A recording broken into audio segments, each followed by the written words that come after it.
Hello students, क्या हाल चाल है बेटा। उम्मीद है सभी बहुत बढ़िया से होंगे और आप लोग की पढ़ाई बहुत अच्छे से चल रही होगी। ठीक है ना। आज व्रत के हम लोग जो व्रत चैप्टर पढ़ रहे हैं क्लास 9 का, ये 9th लेक्चर है और इस 9th लेक्चर के अंदर हम लोग इस चैप्टर की अंतिम एक्सरसाइज के इंट्रोडक्शन की बात करेंगे।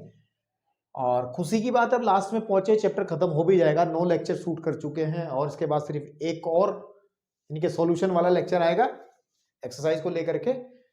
तो अब हम लोगों को पढ़ना है इंट्रोडक्शन ऑफ 10.5, है ना। इसके इंट्रोडक्शन से पहले हम बहुत सारी परमें पढ़ चुके हैं और अभी सब दिमाग में होच पोच आपका हो रहा होगा, कंफर्म है।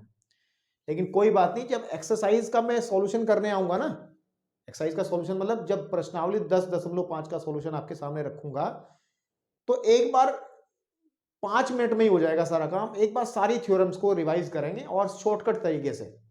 लेकिन अभी जो चीजें पढ़नी है, इंट्रोडक्शन पढ़ना है, हमें केवल 10.5 पे ही फोकस करना है। 10.5 अंतिम एक्सरसाइज होगी, तब हम पूरे चैप्टर में एक बार और फोकस करेंगे जब नेक्स्ट वीडियो के अंदर। तो चलिए, इसके अंदर पहला जो टॉपिक आपका बनता है और वो टॉपिक है कि एक वृत्त के चाप द्वारा अंतरित कोण, कि एक वृत्त का चाप कैसे कैसे कोण अंतरित करता है। देखो ध्यान से, अभी तक हमने पढ़ा था कि एक जीवा जो है, हमने पढ़ा था कि जीवा कैसे, ये जीवा होती थी ए बी, तो ये एंगल बनाती थी, सेंटर पे बनाएगी या फिर शेष वृत्त पे एंगल बनाएगी कहीं ना कहीं, ऐसे करके। बात समझ रहे हो। तो इसी तरीके से ही सेम प्रोसीजर से हम लोग चाप की भी बात करेंगे। जो आर्क होती है, सपोज कर लीजिए कि हमारे पास ये कोई आर्क है ए बी, है ना, आपके पास में बीच में पॉइंट ले लें सी। ये सी इस वजह से लिया कि चाप को प्रदर्शित करने में थोड़ा सा बढ़िया लगता है ना, कि चाप जो है जो हम लिखेंगे कि चाप जो है, हम लिखते हैं फिर कि चाप ए सी बी, है ना। क्योंकि अगर मैं लिखता हूं ए बी, तो ए बी एक रेखाखंड सा दिखाई देता है। मतलब इसमें ये अगर मैं सी और इन्वॉल्व कर लेता हूं तो उसका मतलब है कि वो डायरेक्ट इसको नहीं पढ़ेगा, फिर वो, है ना, वो पढ़ेगा ए सी से फिर बी तक जा रहा है, इस तरीके से पढ़ेगा। इसका मतलब ये हमारे पास में चाप जो है ए सी बी है, ए सी बी चाप। ये कैसे कैसे और किस तरीके से कोण अंतरित करेगा वृत्त के अंदर, उस पर थोड़ी बात करनी है और फिर आगे बढ़ेंगे। भाई दो ही तरीके से करेगा। एक तो ये ओ जो है इस सेंटर पे कोण बना लेगा, है ना, आपके पास में सेंटर पे कोण बना लेगा। ओके, इसको तो कहते हैं कि चाप, ऐसे कह सकते हैं, चाप एसीबी द्वारा केंद्र पर बना कोण, है ना, केंद्र पर अंतरित कोण, है ना, अंतरित कलो या बनाया गया कोण, अंतरित कोण जो होगा बेटा, उसको हम कहेंगे A O B, angle A O B. थोड़ा सा दिमाग में रख लेंगे, है ना। और अगर कहीं एनीवेयर, सपोज कर लो इसके अलावा वृत्त की परिधि पर, इस वृत्त के जो बाकी भाग है, शेष भाग है वृत्त का, इस चाप को छोड़ करके इस भाग को हम शेष भाग कहते हैं, क्योंकि ये तो हो ही गया हिस्सा इस चाप का।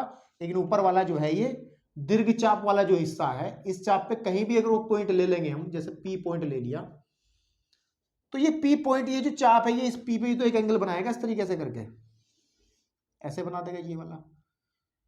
तो इसको लिख सकते हैं कि शेष वृत्त पर या फिर दीर्घ चाप, है ना, आपके पास में पर दीर्घ चाप पर अंतरित कोण, या फिर पर चाप एसीबी द्वारा अंतरित कोण, सबटेंड एंगल कौन सा हो जाएगा, ए पी बी, है ना, एंगल ए पी और बी। ये लाइन आपको सीधी दिख रही है, यहां भी हो सकता था कोई पॉइंट क्यों, तो आप ये भी कह सकते थे, ये भी कह सकते थे, ये भी, या फिर ऐसे भी कह सकते थे कि angle P A Q B. अभी मैंने बराबर का चिन्ह लगा दिया कि ये वाला एंगल इसके बराबर, लेकिन अभी क्लियर नहीं है, क्योंकि अभी हमने ये चीज नहीं पढ़ी है। तो इसको ऐसे कह लो, या तो ये या फिर ये। अब ये दोनों वैसे बराबर होता है, अभी हम इंट्रोडक्शन में ही सीखेंगे इसी के। तो मेनली जो कॉन्सेप्ट है वो ये है कि जो चाप होता है वो दो तरीके से कोण बना सकता है, तो सेंटर पे बनाएगा या फिर जो शेष वृत्त बचा उस पर कोण बनाएगा। इसी को लेकर के कुछ बातें होनी है। कुछ रिजल्ट हैं, दो मैंने नोट लिखवाए हैं कि परमे, तो हर बार इसको भी अगर परमे बनाते, इसको परमे बनाते तो परमे हो जाती, बहुत सारी परमे, तो टेंशन बहुत ज्यादा। तो ये कुछ नोट है, इनको हम समझाते हुए आगे बढ़ते हैं, ठीक है। तो pause the video to note it down, इसको अगर आप नोट करना चाहो तो कर लो, लेकिन चलिए मैं अब अपने इन दो नोट्स के ऊपर बढ़ रहा हूं, ठीक है। देखिए पहला नोट क्या कह रहा है, आप उसको ढंग से अगर पढ़ेंगे तो आई थिंक वो समझ में आ जाएगा, नहीं समझ में आएगा तो इस वीडियो में हम हैं ही फिर इसी काम के लिए, है ना, आपके पास में। ओके, देखिए क्या कह रहा है कि किसी वृत्त की दो जीवाएं बराबर अगर हों, किसी वृत्त की दो जीवाएं बराबर हों तो उनके संगत चाप सर्वांगसम होते हैं। अरे ये बड़ा खेल हुआ है, चाप भी सर्वांगसम होने लगे हैं। सर्वांगसम तो कुछ भी हो सकता है ना, सर्वांगसम तो कुछ भी हो सकता है, तो चाप भी सर्वांगसम हो सकते हैं। तो इसको थोड़ा समझ लें पहले, सर्वांगसम चाप क्या होते हैं, और फिर इसके बाद कहा है यदि, मैं बताऊंगा अभी, यदि दो चाप सर्वांगसम हो तो उनकी संगत जीवाएं बराबर, मतलब उसका उल्टा कि अगर जीवाएं बराबर है तो उनके जो चाप हैं वो सर्वांगसम होंगे, और अगर सर्वांगसम है चाप तो जीवाएं बराबर होंगे। चलिए क्लियर करते हैं। सपोज कर लो मेरे पास में ये एक वृत्त है, ठीक है, और इसका एक चाप ये है ए बी और बीच में कोई सीन लो, और दूसरा कोई चाप मैं साइड में कहीं भी ले रहा हूं, जैसे ऊपर ले लेता हूं मैं, इसको मैं पी ले लूं और यहाँ पे क्यू और बीच में आर, तो मेरे पास दो चाप हैं। एक चाप मेरे पास में ए सी बी है, एक पी आर क्यू है ना। अगर ये चाप सर्वांगसम है तो सबसे पहली बात तो यही है कि सर्वांगसम चाप क्या होते हैं, सर्वांगसम चाप क्या होते हैं, यही चीज समझ लो, सर्वांगसम, है ना, सर्वांगसम चाप क्या होते हैं। भाई देखो कोई भी चाप है, मैं छोटा सा चाप बना रहा हूं, बेसिकली ये है क्या, ये किसी एक वृत्त का हिस्सा ही तो है। ये चाप मैंने जो अभी काटा था ये किसी वृत्त का हिस्सा ही तो है। तो इस चाप की क्या कंडीशंस होंगी, एक तो इसकी त्रिज्या होगी, यानी कि जिस वृत्त का हिस्सा उसकी त्रिज्या, है ना, आपके पास में एक तो हो गई त्रिज्या, ठीक है। और दूसरी क्या चीज हुई, एक हो गई इसकी लेंथ, ये जो आपकी यहां से यहां तक की जो लेंथ है इसकी, ये वाली एल अगर कहते हैं इसको, चाप की लंबाई। अगर दो चाप आपको दिए गए हों और उनमें उनकी त्रिज्याएं और चाप की लंबाई सेम हो जाए तो वो चाप सर्वांगसम कहलाते। इसका मतलब ये है, जैसे इसमें हमें कहा गया है कि जो चाप है मेरा ए सी बी वो सर्वांगसम है चाप किसके, कौन से चाप के पी आर क्यू के। तो इसका मतलब यह है कि इसकी जो त्रिज्या रही होगी इसकी आर, वही त्रिज्या इसकी रही होगी, है ना, आर, और जो लेंथ इसकी रही होगी ए सी बी की लंबाई जो होगी की जो लंबाई होगी अगर वो एल है तो आपकी पी आर क्यू की लंबाई भी एल ही होगी। तो ये सर्वांगसम चाप की खास बात है, ठीक है। तो आई थिंक सर्वांगसम चाप वाला कॉन्सेप्ट आपको समझ में आया होगा, ठीक है। तो अब पॉइंट पे आता है, अब वो कह रहा है कि किसी वृत्त की दो जीवाएं बराबर हों तो उनके संगत चाप बराबर होते हैं।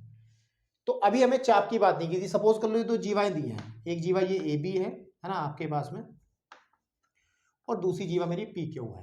तो पहले पॉइंट में ये कहा है कि यदि आपके पास में कि ए बी जो है वो पी क्यू के बराबर हो, मतलब ये जीवा इसके बराबर हो, तो इनके संगत चाप जो हैं, चाप कौन सा, ए सी बी, इसका चाप ए सी बी है ना, तो वो भी बराबर होगा किसके, चाप बराबर नहीं, वो सर्वांगसम होगा किसके, चाप पी आर क्यू के, चाप पी आर क्यू के। और आपको बताया है कि ये चाप अगर सर्वांगसम होंगे तो क्या होगा, इसीलिए मैंने पूरा खेल आपको समझा दिया। क्लियर कट आई समझ में बात। तो अगर ऐसा है तब ऐसा है ना, तो फर्स्ट पॉइंट ये कहता है।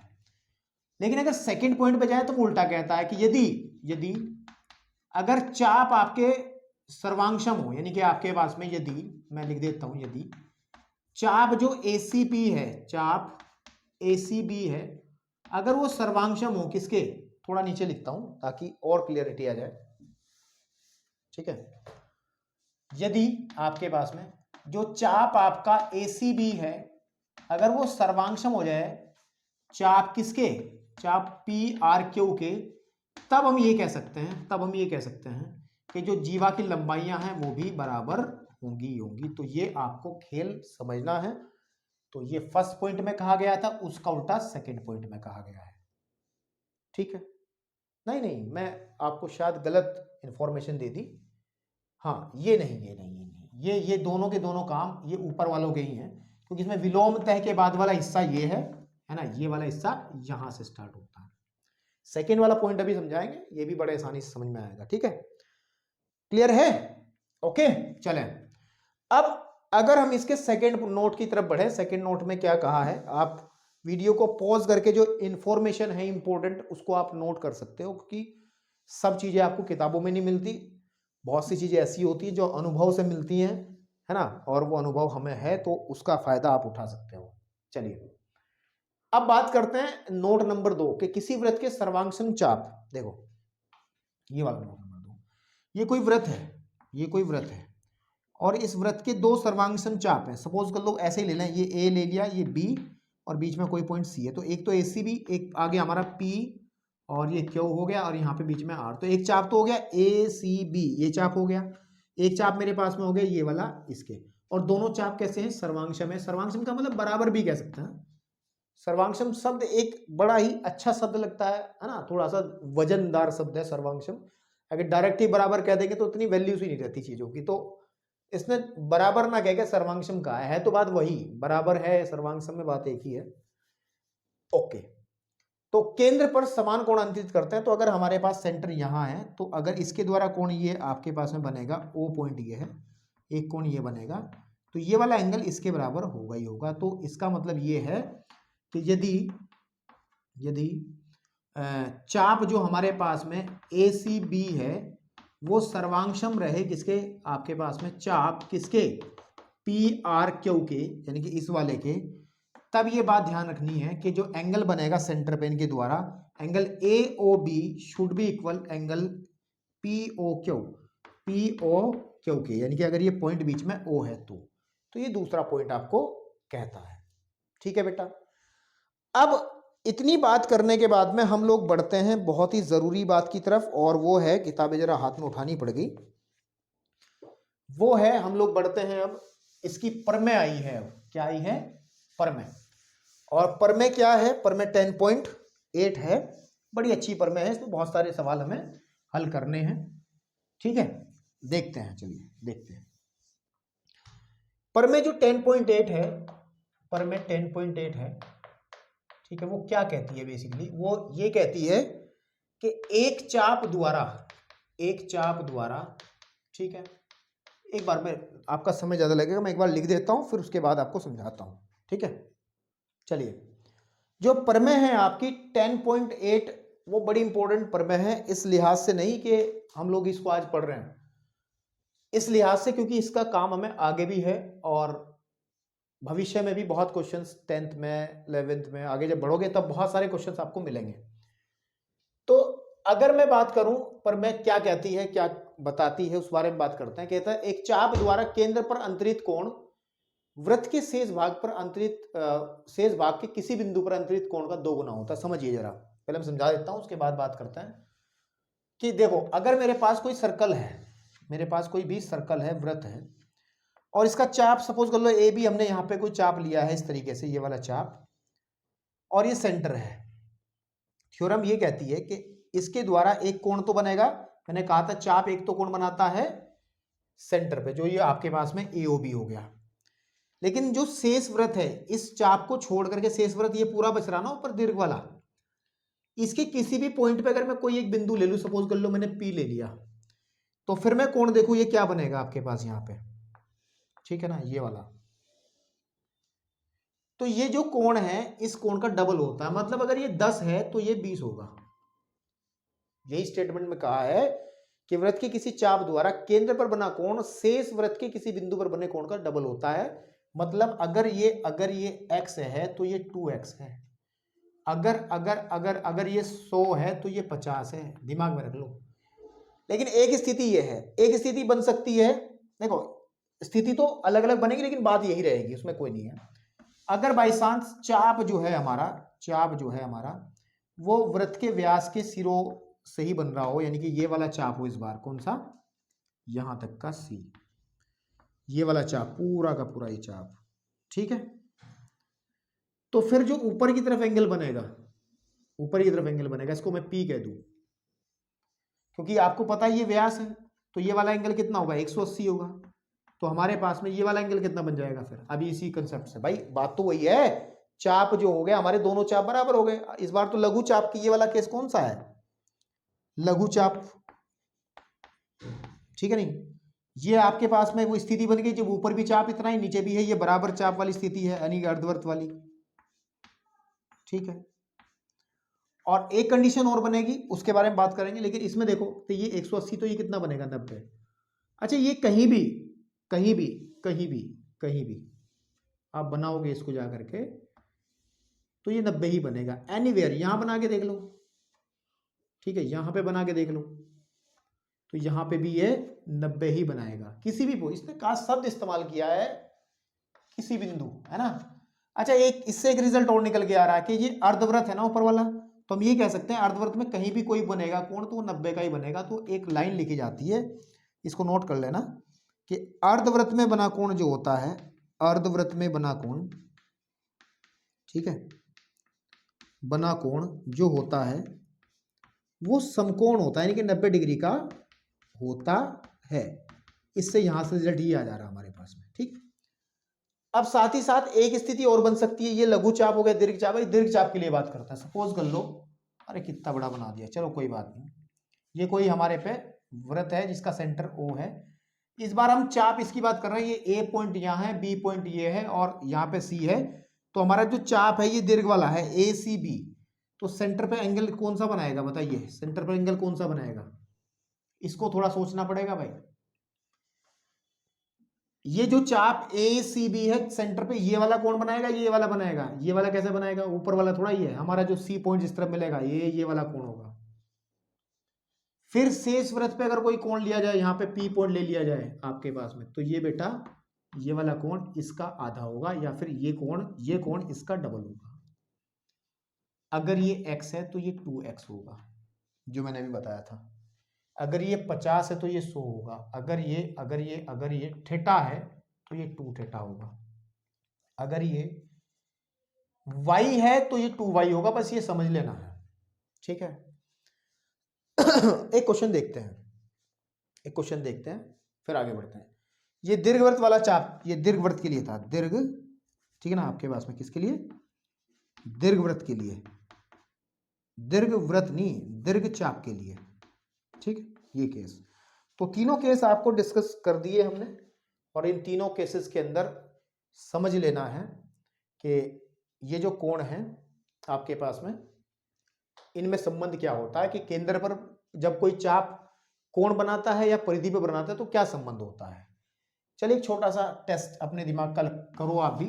सपोज कर लो ये एक वृत्त है, ये कोई चाप AB है, इस चाप AB ने हमारे पास में एंगल ये बनाया, सपोज कर लो 30 डिग्री, तो सेंटर पे कितने का बनाएगा, कोई बता सकता है, बिल्कुल बता दोगे, 60 डिग्री।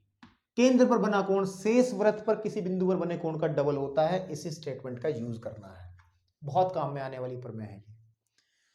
अब अगर एक बात देखी जाए, अभी 2 केस में हटा दे रहा हूं यहां से, क्योंकि मैं इसी केस पे बात कर रहा हूं जो शुरुआत वाला है, और प्रमेय को प्रूफ करना इतना आवश्यक नहीं है, लेकिन बता दूंगा आपको कैसे प्रूफ करनी है, ठीक है। आपके पास में बेसिकली मेन थीम समझ में आनी चाहिए, क्वेश्चन आता है प्रमेय नहीं आती एग्जाम के अंदर, तो आपको थीम आनी चाहिए। अच्छा एक बात सुनिए, अब हम लोग एक काम करते हैं, ये चाप मेरा AB है और ये C है, इस चाप द्वारा एक परिधि पे बना कोण ये है, सेंटर पे बना कोण ये है, ठीक है। आपके पास में ये O है। अगर ये सपोज कर लीजिए आप कि ये 100 है, तो आप अभी अभी मेरी बातों से कहोगे सर ये 50 है, कन्फर्म है। तो अगर हम लोग बात, अच्छा इसको ना, जो हमारे पास में P है, इसको हम ये भी कह सकते हैं, जो एंगल APB है, इसको ध्यान देना, इसको कह सकते हैं वृत्तखंड में बना कोण। आप कहोगे सर वृत्तखंड का कहां आ गया इसमें, अगर इसको मिलाएंगे तो जीवा बनेगी। एक तो खंड ये हो गया नीचे वाला, एक ऊपर हो गया, तो ऊपर वाले वृत्तखंड में कोण बना है, तो APB वृत्तखंड में बना कोण है। APB जो है वो वृत्तखंड में भी तो बना कोण है, तो हम लोग एपीबी को वृत्तखंड में बना कोण कह सकते हैं। और अगर एक पॉइंट और ले ले कोई यहाँ पे क्यू इस तरीके से, और इसको इससे मिला लें, इसको इससे मिला लें, तो इसको बता सकते हो कितना होगा, ये भी 50 ही होगा, ठीक है ना। यहां पे कोई पॉइंट ले लें इस तरीके से, ये बताओ कितना होगा, ये भी 50 ही होगा, क्योंकि स्टेटमेंट यही कहती है केंद्र पर बना कोण परिधि पर बने कोण का डबल होता है। अगर एक डायग्राम और बनाते हैं, थोड़ा सा क्लियरिटी लाते हैं, ये सेंटर है, सेंटर पे बना कोण हमारे पास सपोज कर लो 80 है, ये ए है, ये बी है और ये ओ है। भाई साहब पूछ रहे हैं कि ये कोण बताओ कितना है, ये वाला इधर वाला, इसको पी कह दो। बात तो वही है कि केंद्र पे बना है और ये शेष वृत्त के किसी बिंदु पर बना कोण है, तो ये 40 हो जाएगा, ठीक है ना। स्टेटमेंट याद रखो, कैसे अप्लाई करना है उसको याद रखो, बस ज्यादा कुछ नहीं। अच्छा एक बात और सुनो, इसके अंदर अगर हम देखें, एक प्रमेय है, एक प्रमेय है आपके पास में ठीक है, चलिए देखिए, एक प्रमेय है, और प्रमेय क्या है 9.8 है, वो ये कहती है कि एक, ये तो स्टेटमेंट जरा देख लें, मुझे याद है लेकिन मैं मैच सेम टू सेम लिखना चाहता हूं एनसीईआरटी से। एक ही वृत्तखंड के कोण, एक ही वृत्तखंड के कोण, वृत्तखंड के कोण, ठीक है, एक ही वृत्तखंड के कोण बराबर होते हैं, बराबर होते हैं, जो आपने प्रूव कर दिया, जो आपने प्रूव कर दिया, देख भी लिया। अभी देखो इसी वाले डायग्राम में आ जाओ, इसमें हमने कितने कोण बनाए हैं, 1 2 3, देख लो, ये भी 50, ये भी 50, ये भी 50, क्योंकि एक ही वृत्तखंड में बने हैं। थोड़ा सा और क्लियर अगर मैं करूं, थोड़ा सा और अगर मैं क्लियर करूं, किस तरीके से, देखो कि अगर मेरे पास ये कोई वृत्त है, ये कोई वृत्त है, ठीक है ना आपके पास में, और इसका ये हमने एक वृत्तखंड ले लिया, वृत्तखंड का मतलब आपको पता दो, ये अगर जीवा है, अभी हम लोग बात तो वैसे हम चाप की कर लेंगे, चाप और जीवा एक दूसरे से कनेक्टेड है, चाप जीवा, जीवा चाप, तो आप समझ सकते हो अगर डायरेक्ट इन पॉइंट्स को ज्वाइन कराएंगे तो जीवा बनेगी, अगर इनको घुमा करके ज्वाइन करेंगे तो चाप बनेगा। तो बेसिकली ये है कि एक वृत्तखंड ये बना है, एक वृत्तखंड ये बना है, तो इस वृत्तखंड के अंदर कहीं भी कोई भी कोण बनाओगे आप, एनीवेयर एनीवेयर एनीवेयर एनीवेयर, कहीं भी बना लो, तो ये जो सारे कोण है, ये वाला कोण, ये वाला कोण, ये वाला कोण, ये वाला कोण, दीज आर इक्वल। अगर ये x है तो ये भी x, ये भी x, ये भी x, ये भी x। और उसका कारण क्या है, उसका कारण ये है क्योंकि सारे के सारे कोण सेंटर पर बने कोण के आधे होते हैं। मेरी बात को सुन रहे हो ना, आधे होते हैं, क्योंकि अगर ये 100 है तो ये 50 होता है। तो भाई सेंटर पे तो ये एक ही कोण बनाएगा ना, सेंटर पे अगर सपोज कर लो सेंटर पे कोण बना रहा है यहाँ पे 2x, सेंटर पे अगर हमारे पास ये कोण बना रहा है 2x, तो सीधी बात है सारे x x x हो जाएंगे कि किसी भी बिंदु पर, ये वर्ड जो लिखा है ना, किसी भी बिंदु पर, इसने सारी कहानी बदल दी है। बदलना कुछ नहीं है, अंडरस्टूड भी है कि ऐसा होता है। तो एक ही वृत्तखंड के कोण बराबर होते हैं। तो प्रमेय नंबर 9.1 को भी ध्यान रखें। और एक रिजल्ट मैंने आपको बताया ही अभी, जिसका इस्तेमाल हम लोग करेंगे, वो क्या था कि अर्धवृत्त में बना कोण समकोण होता है। मतलब क्या है कि अगर हमारे पास में कोई वृत्त है और उसको हम लोग व्यास के तरीके से, इस तरीके से काट दें, ये इस तरीके से, तो आप देखेंगे कि ये ए है, ये बी है, तो ये भी तो एक चाप ही है। इस चाप द्वारा सेंटर में बना कोण 180 है, तो परिधि के किसी हिस्से पे, यानी कि शेष वृत्त के किसी भाग पे, किसी बिंदु पर जब कोण बनाएंगे तो ये आपका 90 ही बनेगा, एनीवेयर, कहीं भी, कहीं भी। ठीक है बेटा, ओके। तो आई थिंक ये हो गया। अब इसके बाद इंट्रोडक्शन के अंदर किताब जरा उठा लें, एक प्रमेय और है, एक प्रमेय और है, और उस प्रमेय को मैं एक बार राइट कर दूं, लिख दूं, ताकि आपका समय बच जाए, नहीं तो मैं लिखने में फिर वही। चलिए, अब एक प्रमेय आपके सामने और बचती है। आई थिंक ये जो 10.10 जो है 10.10 जो प्रमेय है, और इसके बाद एक प्रमेय और है, हाँ 2 प्रमेय और हैं, रिजल्ट है, प्रूफ नहीं करने हैं, ये अंतिम रहेंगे। तो कह रहा प्रमेय 10.10 में यदि 2 बिंदुओं को मिलाने वाली रेखाखंड, ठीक है ना, उसको अंतविष्ट करने वाली रेखा के एक ही ओर हो, ठीक है, एक ही ओर स्थित हो, तो अन्य बिंदुओं पर समान कोणांतरित करे तो चारों बिंदु एक ही वृत्त पर स्थित होते हैं। कहने की बात यह है कि चक्रीय होते हैं, समझ लें। जैसे एक वृत्त मेरे पास में है, ये कोई वृत्त है, और इसने कहा है कि यदि दो बिंदुओं को मिलाने वाला रेखाखंड, सपोज कर लो ए और बी को मिलाने वाला रेखाखंड, ठीक है, उसको अंतर्विष्ट करने वाली रेखा के एक ही ओर स्थित दो बिंदु, देखो इसके एक ही ओर स्थित दो बिंदु ले लो। जैसे एक बिंदु हमारे पास में ये P ले लो, एक ले लिया हमने कहीं भी Q ले लिया, ठीक है नहीं। दो अन्य बिंदुओं पर समान कोण बनाए। अगर ये आपके पास में एंगल आपका समान बन जा रहा है, मीन्स ये वाला एंगल समान बन जा रहा है, इसको Q को थोड़ा यहां शिफ्ट कर लो, ठीक है, आपके पास में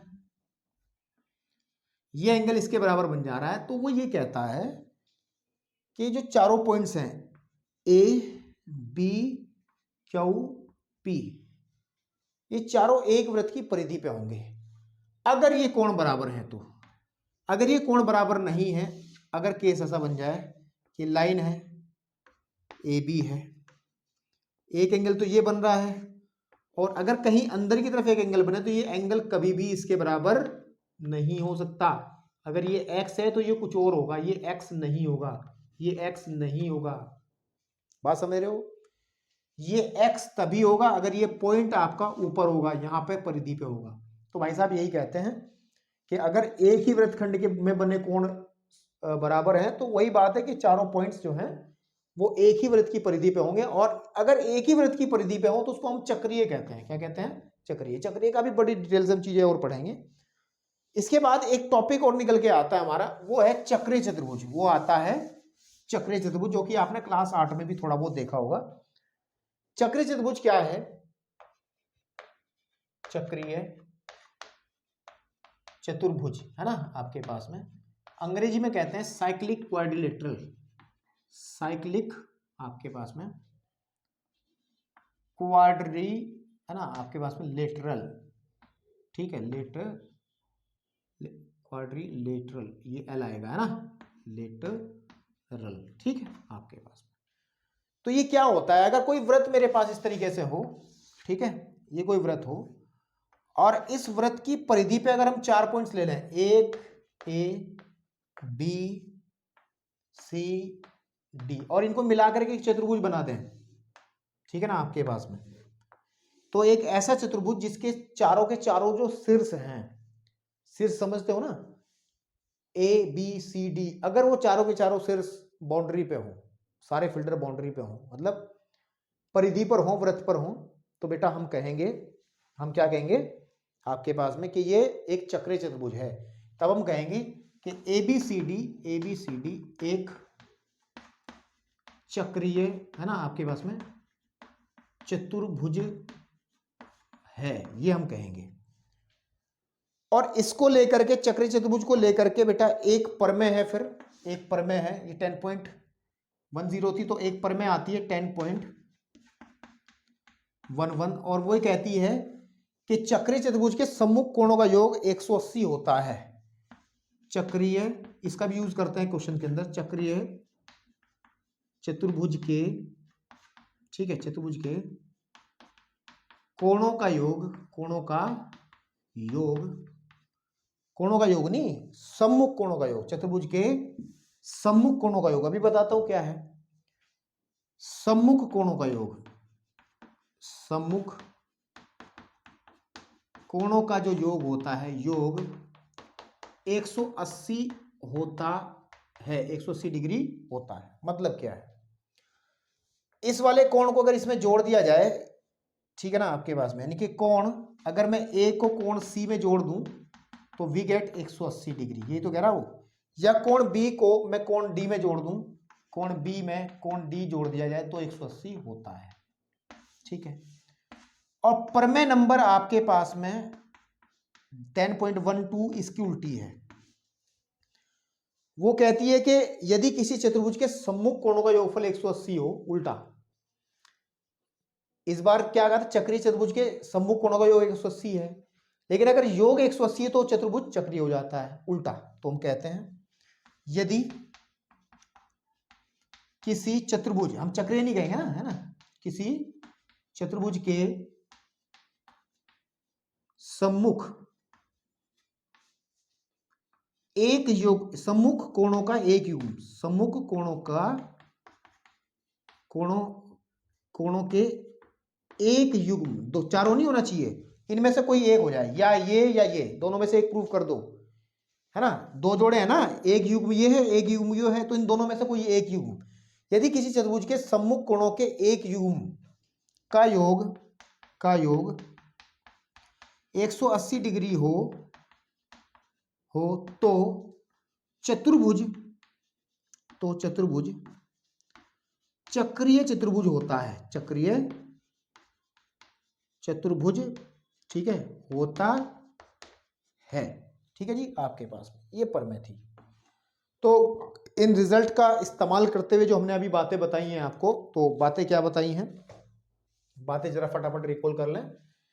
सबसे पहली बात हमने बताई थी कि अगर कोई चाप है, ठीक है, और वो केंद्र पे कोई कोण बनाता है और शेष वृत्त पे जो कोण बनेगा उसका डबल होता है हमेशा, कि अगर ये कोण हमारा 10 डिग्री का है तो ये 20 डिग्री का होगा। किसी चाप द्वारा केंद्र पर बना कोण परिधि पर बने कोण का डबल होता है। ओके, पहली बात। दूसरी हमने बताई थी कि एक ही वृत्तखंड के कोण, अगर एक ही वृत्तखंड के अंदर कहीं भी कुछ भी कोण बनाएंगे, दीज आर ऑल, ये सारे के सारे हमारे बराबर होंगे, एक ही वृत्तखंड के कोण बराबर होते हैं, ठीक है। और हमने ये भी कहा था कि अर्धवृत्त में बना कोण समकोण होता है, कि अर्धवृत्त में कहीं भी एक कोण बना लोगे आप ऐसे करके, अगर ये व्यास है तो ये 90 होगा। फिर हमने इस प्रमेय पे आए थे, ये प्रमेय कहती है कि अगर अगर अगर अगर अगर हमारे पास में कोई रेखाखंड है और इस रेखाखंड के अलावा एक और इसके दो बिंदु और हैं P और Q, और ये इससे समान कोण बना रहे हैं इस तरीके से, ये वाला एंगल समान है, तो ये PAB और Q, ये चारों चारों एक ही वृत्त पर स्थित होंगे, यानी कि चक्रीय होंगे। फिर हम बढ़े थे चक्रीय चतुर्भुज की तरफ। चक्रीय चतुर्भुज एक ऐसा चतुर्भुज जिसके सारे के सारे शीर्ष वृत्त की परिधि पर होंगे। ऐसा नहीं होगा कि अगर ऐसा हो जाए कोई, ठीक है, क्योंकि ये इसके अंदर है, सारे फिल्टर बाउंड्री पे ही होने चाहिए, तभी जाके आपको चक्रीय चतुर्भुज की अवधारणा से, मतलब चक्रीय चतुर्भुज को आप समझ पाएंगे, ठीक है। उसके बाद हमने ये बात की थी कि चक्रीय चतुर्भुज के सम्मुख कोणों का योगफल 180 होता है। अगर इसको इसमें जोड़ लें तो 180 हो जाएगा, इसको इसमें जोड़ लें तो 180 हो जाएगा, ठीक है। इसका उल्टा भी सत्य था कि अगर एक युग्म का योगफल 180 दिखा देते हैं, मान के चलो किसी चतुर्भुज के अंदर कोई चतुर्भुज आपके पास में ऐसा है और आपने दिखा दिया कि ये एंगल तो आपका 80 है और ये एंगल आपका 100 है, तो आप क्या देख पा रहे हैं, 80 और 100 180 हो गया, सम्मुख कोणों का योगफल 180 हो गया।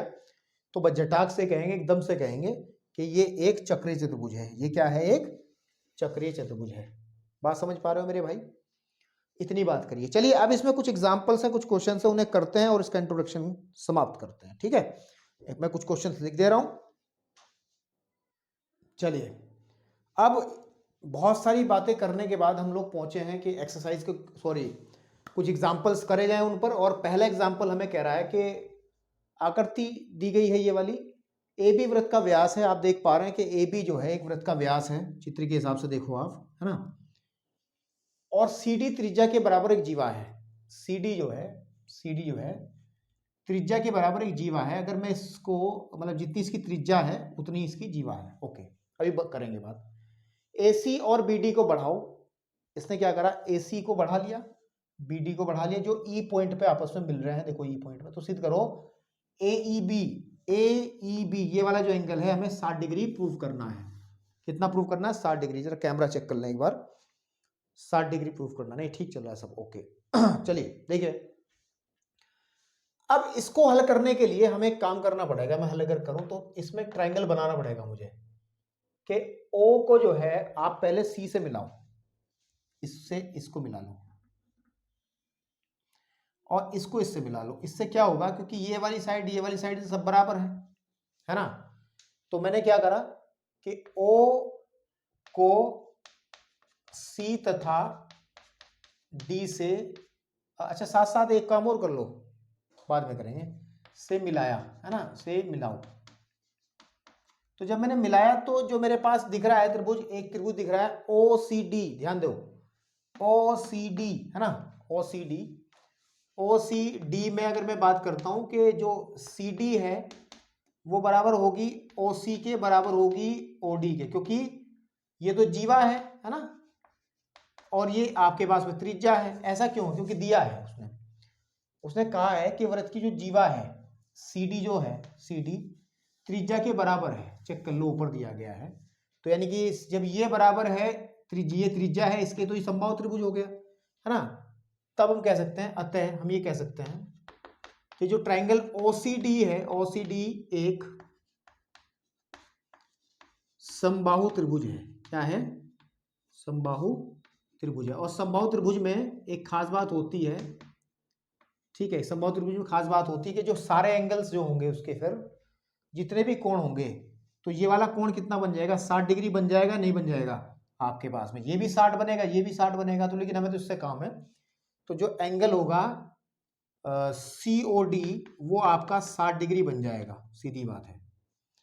अगर ये 60 डिग्री बन गया, अगर मैं एक थोड़ा सा और काम कर लूं, अगर मैं एक काम कर लूं, मैं इसको इस पॉइंट से मिला दूं यहां, तो आप अगर ऊपर खड़े होकर देखें यहां से, तो इस चाप द्वारा केंद्र पर अंतरित कोण तो 60 है, और शेष वृत्त पर अंतरित कोण, ये वाला कोण कितना हो जाएगा आपके पास में? जो कोण होगा कौन सा?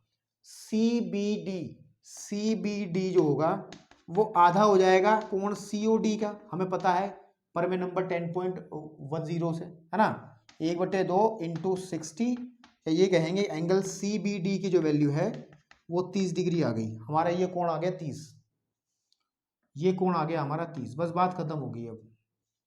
अब ध्यान से देखो, अब ध्यान से देखो, अगर देखा जाए तो ये वाला जो एंगल है, इसमें ये जो बन रहा है यहाँ पे ACB, ठीक है, नहीं, एंगल ACB जो है वो 90 होगा या नहीं होगा? क्योंकि AB जो है, चूंकि AB व्यास है, और व्यास का मतलब अर्धवृत्त में बना कोण समकोण होता है, तो इस व्यास द्वारा कहीं भी कोण बनेगा, समकोण बन जाएगा। और एक बात अगर ध्यान दिया जाए, अगर ध्यान दें आप लोग, तो जो एंगल बनेगा बेटा, जो एंगल बनेगा आपके पास में, कौन से वाला? एक एंगल इधर देखो ध्यान से, इधर देखो ध्यान से, ये BCE है ना, एंगल BCE, तो ये भी 90 हो जाएगा, है ना, क्योंकि आपको पता है ना इसका योग। देखो आप सीधी देखो बात, ये लाइन है, ये लाइन है, इस लाइन पे ये लाइन जा रही है, ये C पॉइंट है, ये D पॉइंट है, तो ये E पॉइंट है, ये A पॉइंट है। जब ये आपने 90 कह दिया इसको, तो ये भी तो 90 होगा ना, तो मैं इसी को तो लिख रहा हूँ, अभी इसी को लिख रहा, मैंने 90 लिख दिया। ओके, अब ध्यान से देखो, बस हो गया काम, हो गया। देखो हम लोगों के पास ये कोण निकालना है, ये कोण हमारा 60 आया था, तो हमने इसको 30 निकाल लिया, और ये भी 60 होगा, ठीक है ना, ये भी 60 होगा। और आप एक बात ध्यान दें, आप अगर एक बात ध्यान दें, अगर ये 60 है, ये पूरा 90 है, देखो अब इधर से आ जाओ, आप इधर से आ जाओ।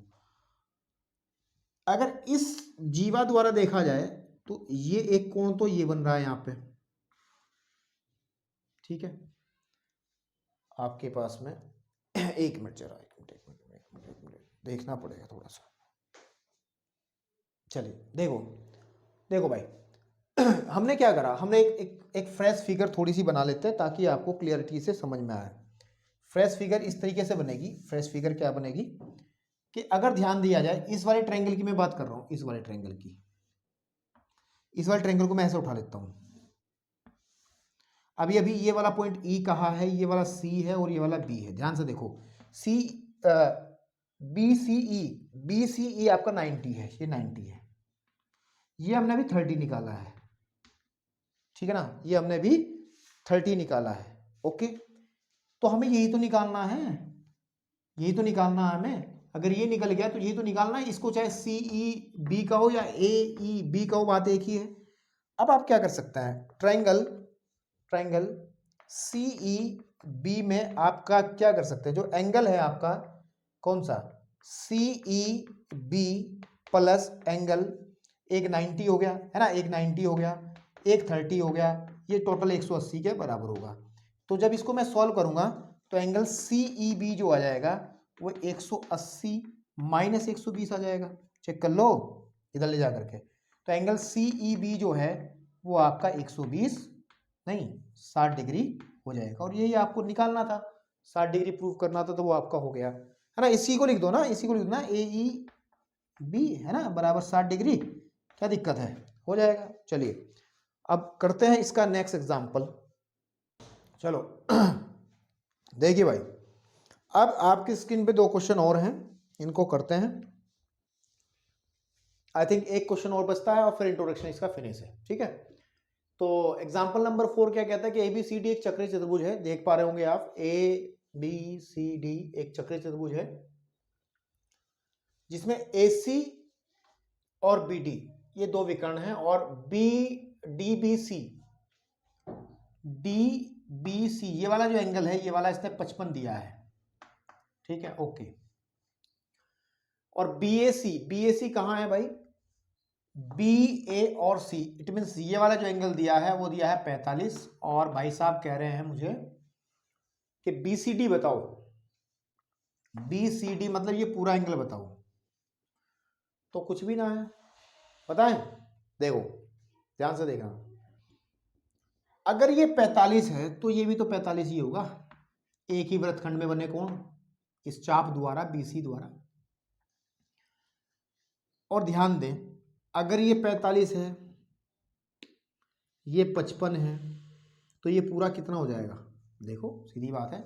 सबसे पहले आप लिखोगे, जब आप हल करोगे, जो एंगल आपका BDC होगा वो आपके पास में एंगल BAC के बराबर होगा, क्योंकि आप ये कह सकते हैं एक ही वृत्तखंड के कोण, ठीक है, बराबर, ठीक है ना, आपके पास में होते हैं, क्लियर है, बराबर होते हैं। तो हम ये कह सकते हैं कि जो एंगल आपका BDC है वो भी 45 हो जाएगा। 45 ही तो दिया है, ये 45 दिया, देखो 45 दिया है ना आपके पास में। अब अगर मैं ट्रायंगल की बात करूं, ट्रायंगल BDC में बात करूं, तो एंगल ये वाला BCD plus angle BDC plus angle जो हमें निकालना है, ये वाला BCD है ना, BCD ये 180 के बराबर होना चाहिए, क्योंकि त्रिभुज के तीनों कोणों का योगफल 180 होता है। तो BCD कितना है, BCD कितना है, BCD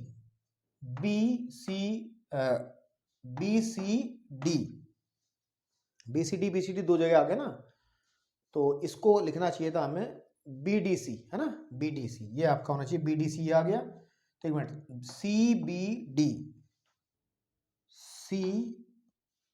CBD हाँ ये आना चाहिए था, CBD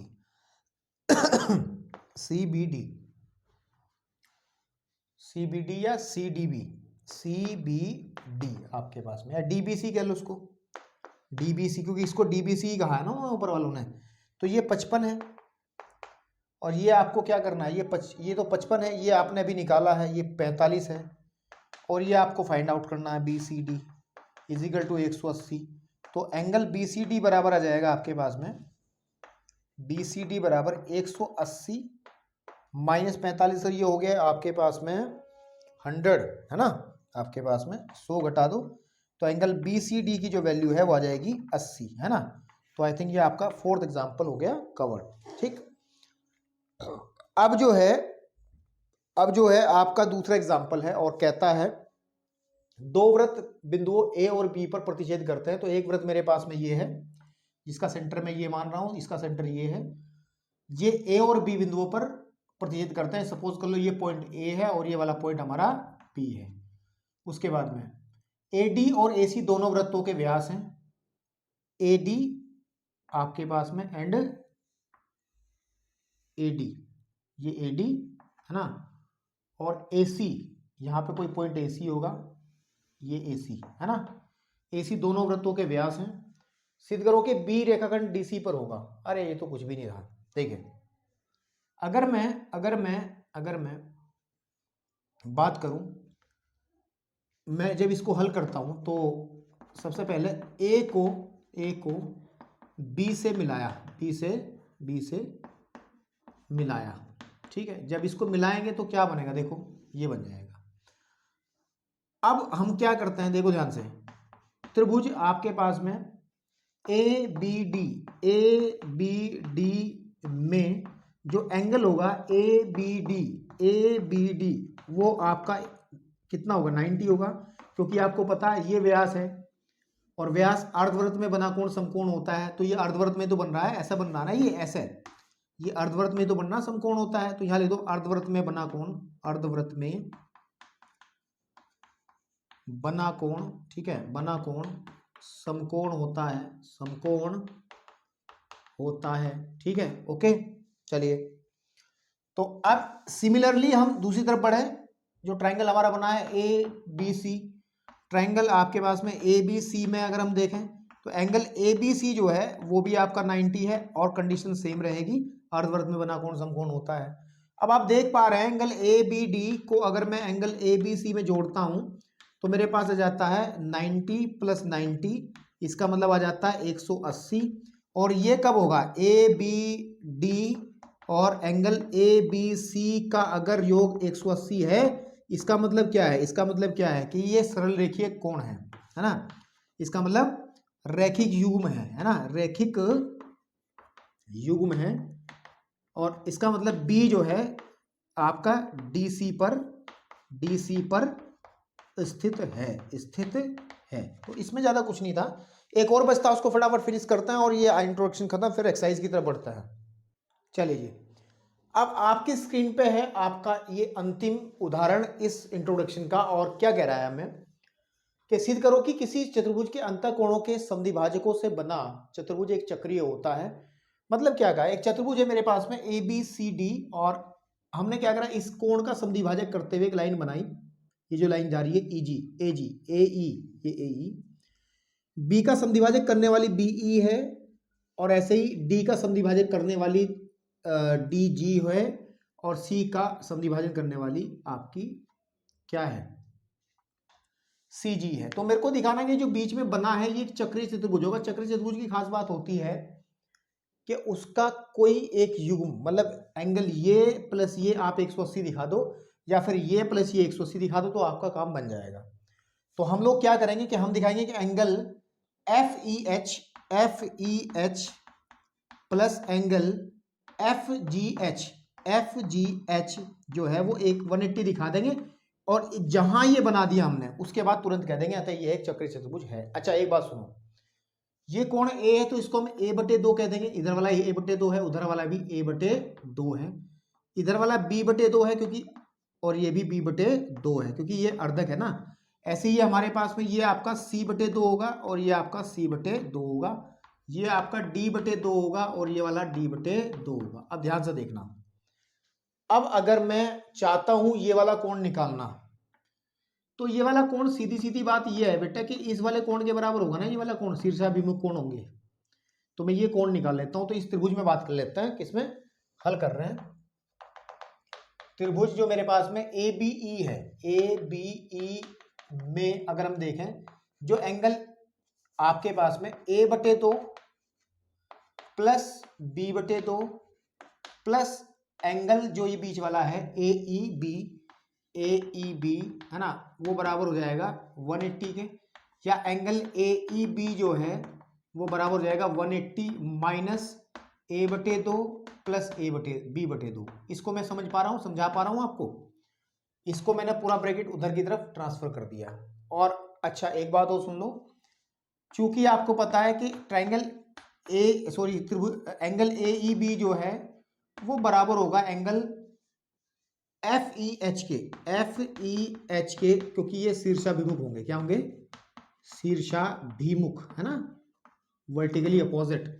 तो हम ये कह सकते हैं, इसलिए हम ये भी कह सकते हैं कि एंगल जो FEH है वो बराबर होगा 180 माइनस A/2 प्लस B/2 के। इसको समीकरण 1 बना के छोड़ दें। सेम काम उस तरफ करो, आप सेम काम इस तरफ करो, आप इस कोण को निकालो, इसके बराबर दिखाओ उसको। फिर तो जो अब हम जो ट्राइंगल लेंगे, ट्राइंगल हमारे पास में है DCG में आप देख पा रहे हैं एंगल C/2 प्लस D/2 और प्लस जो एंगल है आपके पास में DCG, डी सी जी ये वाला एंगल वो 180 देगा, एंगल डी सी जी वो 180 देगा। इसको मैं एंगल डी सी जी को अगर मैं लिखूं तो आ जाएगा 180 माइनस C/2 प्लस D/2, है ना, इतना। अब एक बात है, चूंकि हमें पता है कि जो एंगल डी सी जी है वो बराबर होगा FGH के, एंगल FGH के कारण शीर्षाभिमुख कोण है, शीर्षाभिमुख कोण है, ठीक है बेटा। और अब इसीलिए हम ये कह सकते हैं कि इसकी जगह रिप्लेस कर दो तो एंगल FGH जो है वो आ जाएगा 180 माइनस C/2 प्लस D/2। इसको इक्वेशन नंबर आप कह लो सेकंड। आप फर्स्ट और सेकंड को जोड़ दो, है ना, क्या कर लो, फर्स्ट और सेकंड को जोड़ दो तो आपका रिजल्ट आ जाएगा। तो समीकरण 1 में जब आप समीकरण 2 को जोड़ देंगे, ठीक है नहीं, तो क्या मिलेगा, वो मिलेगा हमें angle FEH plus angle FGH, है ना, FGH वो आपका आ जाएगा। देखिए जोड़ेंगे तो 180 360 माइनस A/2, ठीक है, plus B/2 plus C/2 plus D/2, ठीक है जी। अब ध्यान से देखना, 360 माइनस A/2 को हमने बाहर निकाला तो A plus B plus C, चतुर्भुज के चारों कोणों का योगफल कितना होता है 360, है ना, 360। तो आ जाएगा 360 माइनस 360/2, ये कटेगा 180 बार। तो यहां से आप देखेंगे कहां पे, यहां दिखा देते हैं, थोड़ा सा जगह बची है इधर की तरफ, कि जो आपके पास में एंगल है, angle FEH plus angle FGH is equal to आ जाएगा 360 माइनस 180, या angle FEH plus angle FGH is equal to आ जाएगा 180। और इस बात से आप सीधी सीधी बात कह सकते हैं, अतः जो FEHG एक चक्रीय चतुर्भुज है, एक चक्रीय चतुर्भुज, ठीक है, चतुर्भुज है। ओके, तो ये था आपका लास्ट एग्जाम्पल। सॉल्यूशन पे बढ़ाएंगे थोड़ी देर में।